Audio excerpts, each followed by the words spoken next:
to try to use that as a way to win this election when these people need help right now is crazy. They're saying Mike Johnson said he don't want to call Congress back until after the election. That's a whole 3 weeks or so away. These people need help right now. Turn to the side, let me see. Damn, I think we all could agree. You and your friends, I'll count it to a 3. And you looking even better here with me. We don't need no dinner, you the no boo. Tell me where you're from, girl, is your local? Got a couple dollars we could go through. Take a couple trips, yeah, I can show you. Jump in my Impala, get the backseat going. We just let the top down, getting top down, hold it. That song you just heard is my new joint. It's called Blow a Bag. You can find it on all streaming platforms. Stream it, share it with your friends, add it to your playlist, most importantly, if you like what you heard, of course. Appreciate you for listening. And yeah, we're going to get ready to get into what's hot in these blogs. First things first, Obama has been receiving some backlash, or should I say fake outrage, regarding some comments he made. He was in Pittsburgh doing his little tour thing to rep for Kamala Harris. And he's been doing these rallies, and he had a little meeting with a small group of Black men where he basically made some comments addressing any Black man who may be considering either staying home or supporting 45, aka Trump. And Obama said, you're thinking of sitting out or supporting somebody who has a history of denigrating you because you think that's a sign of strength, because that's what being a man is, putting women down. He said, that's not acceptable. No lies detected. He said, you're coming up with all kinds of reasons and excuses. I've got a problem with that. He said, because part of me makes me think, and I'm speaking to men directly, part of me makes me think that, well, you aren't just feeling the idea of having a woman as president, and you're coming up with other alternatives and other reasons for that. Some would say it falls in line with sexism, and I say it falls in lines with white saviorism as well.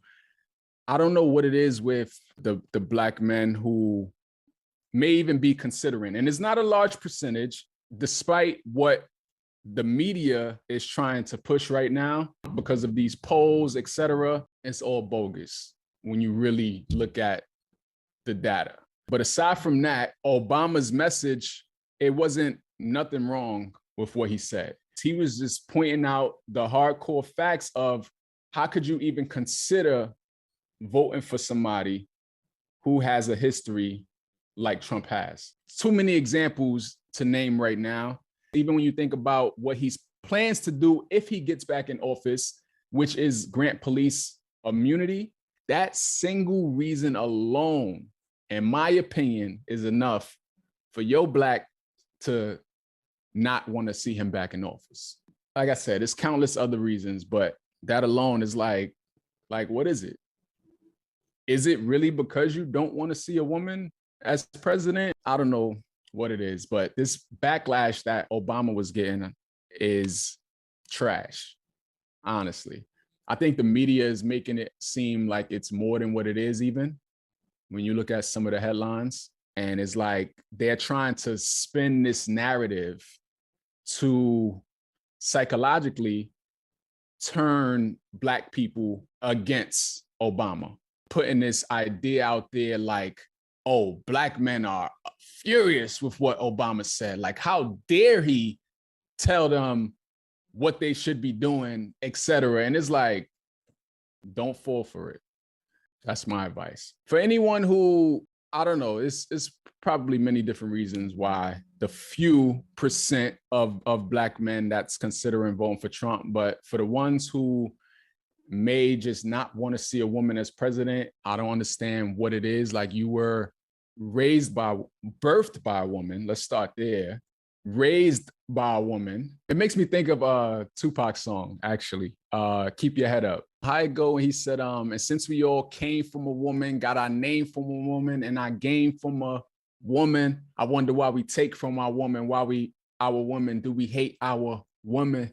I think it's time to kill for our women, time to whatever he said. But those lyrics is what comes to mind, because we all come from a woman. How can you feel like having a woman as a president would be the most horrible thing in the world? When women, let's just talk about Black women in particular, which Kamala is part Black, has always held it down, has always made a way.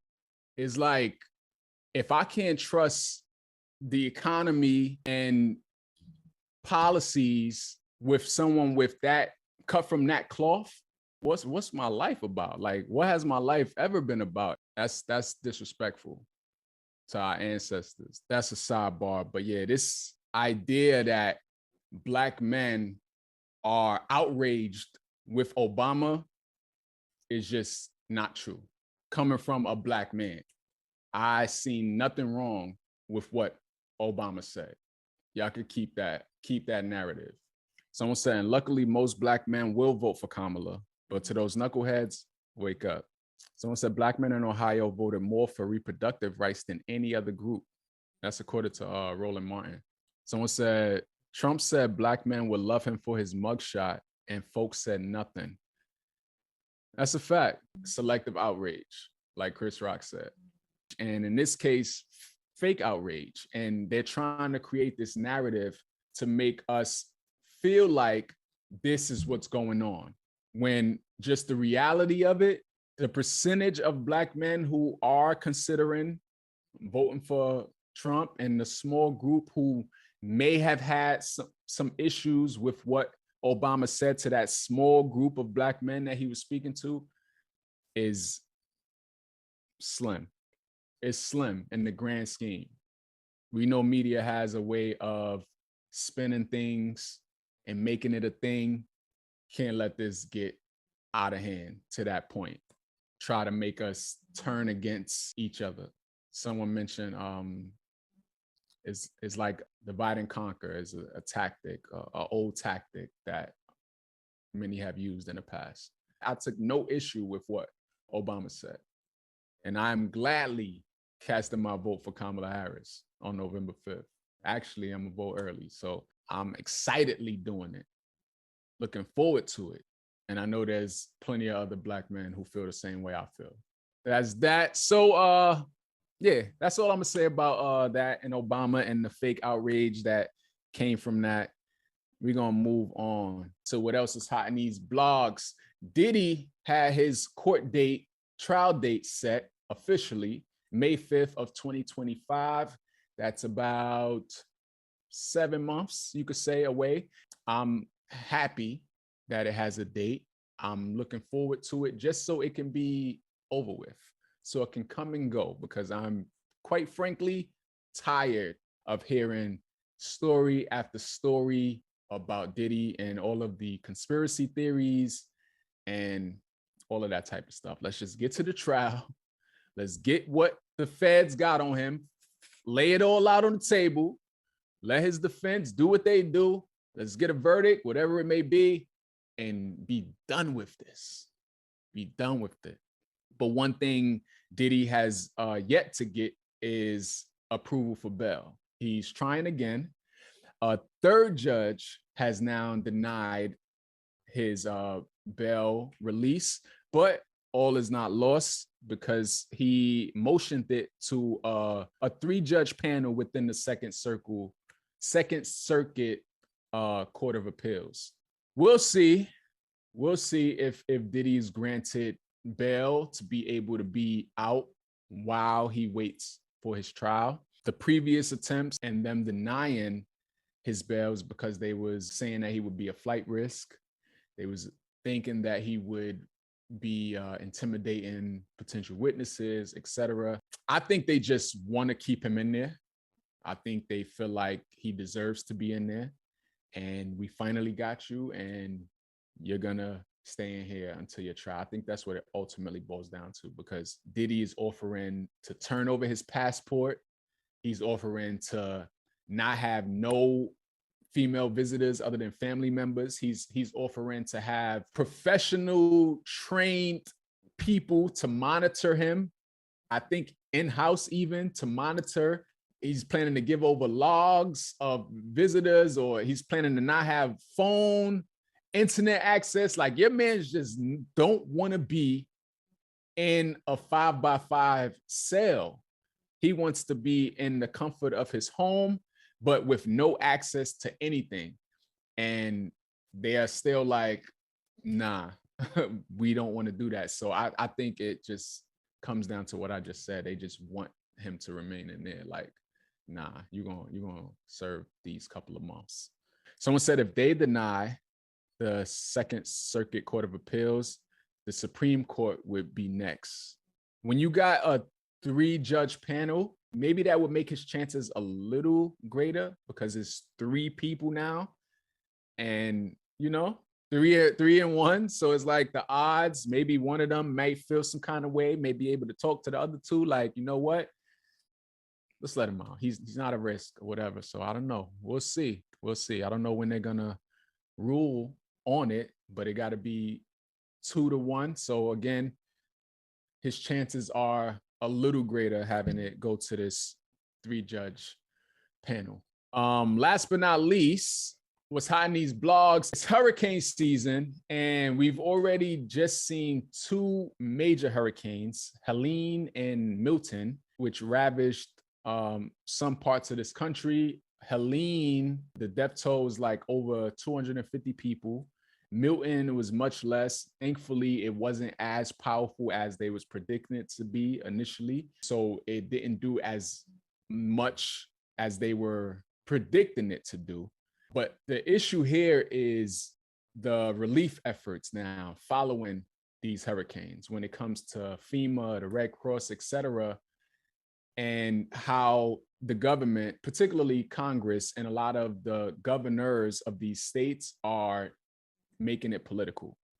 And the only people who are suffering here are the people who are actually impacted, the people whose homes were flooded or the roofs were blown off or whatever have you. These are the people that's affected when y'all are making this political, when you got certain governors who are, in essence, refusing help, or you got the Mike Johnson, the Speaker of the House, who's refusing to call Congress back early from their holidays, vacations, whatever it is, to vote on a bigger budget to help these people. And it's all because the election is less than a month away, and they feel like it will help them if the people who are affected by these storms feel like the Biden administration / what is going to be when Kamala get in office isn't going to do anything for us. And it's like, to try to use that as a way to win this election when these people need help right now is crazy. They're saying Mike Johnson said he don't want to call Congress back until after the election. That's a whole 3 weeks or so away. These people need help right now. And to think that it's so many Republican conservative people in Congress who voted against having a higher budget for FEMA, just in case we have a disaster like this. Hurricanes happen. We know the damage that they could cause. And for y'all to like vote against it. And now look, we're here, we have hurricanes and we have damage, and we don't have all of the funding that we could have had for it. Is like, it's crazy. Y'all should not be using natural disasters like this for political gain. It's unfortunate. Democrats even wanted to add tens of billions of dollars more in federal disaster relief funding to the short-term government funding measure that Congress passed in late September, but House conservatives blocked it at the time. And who's suffering? The people on the ground is suffering. It's crazy. Another thing that falls into what blows mine, I seen a video of a man who called into some podcast, and he was explaining how his stepfather is refusing FEMA help because he's a diehard cult member now, diehard Trump supporter who only believes what Trump says. And Trump is out here saying that they are taking FEMA money and giving it to migrants. They're going to take your homes, etc. And this man is believing this BS apparently and is refusing aid. Like, your house is ravished. You need help, but you're refusing to take FEMA aid because of the lies that Trump is out here saying on the campaign trail. How dumb can you be? Like, and they wonder why people refer to it as a cult, because only a cult and cult followers would react that way. When I seen at the these people with patches on their ear in support of Trump after this attempted assassination, that sealed it for me. That sealed it for me. Is definitely cult-like behavior. Feel how you want to feel. That is cult-like behavior. Someone said that is a true cult person, and some believe Harris caused the bad weather. Yeah, it's laughable, but it's also is a shame. It's a shame. I seen a woman being interviewed where she was basically saying the government intentionally use what they call cloud seeding as a way to make this storm bigger, and directed it to Republican states and Republican counties. So not only are they controlling it with cloud seeding, they are directing it like with a joystick, maybe directing it to hit specific Republican areas. Be for real. Like, and the fact that she said this with a straight face, like she legit believes this. And imagine the many other people who legit believes that. Enough to drive a person mad. All I could say is for the people who are affected, and even if you're not affected, just be careful with what you hear online, especially now, given that we're so close to this election and people are unfortunately trying to do everything in their power to instill fear and to mislead you into voting for them. Trump. So just do your own research at the end of the day. Many of these things that are being said at these rallies, the $700 and something that's being given to people as if that's all they're going to get, can easily be debunked with a quick Google search. That money is for immediate needs right now. That's not all you're going to get, period. Quick Google search. You'll figure it out. If you apply for FEMA aid, they're going to take you home, is what they're saying over there. Quick Google search. Just research. Look it up. Stop just believing what this man and his, I don't even know what to call them, are saying. Because at the end of the day, you are going to be the one to suffer because of it. I think that's it. I think that's all I got for today. What's hot in these blogs. Thank you for watching. If you rock with your boy, be sure to like this video and subscribe to the channel. Also, it's called Holliewood and Friends, which means I want to hear from you. Let me know in the comments your thoughts on the topics I just discussed. I appreciate you. New episodes every Monday night. Until next time, deuces.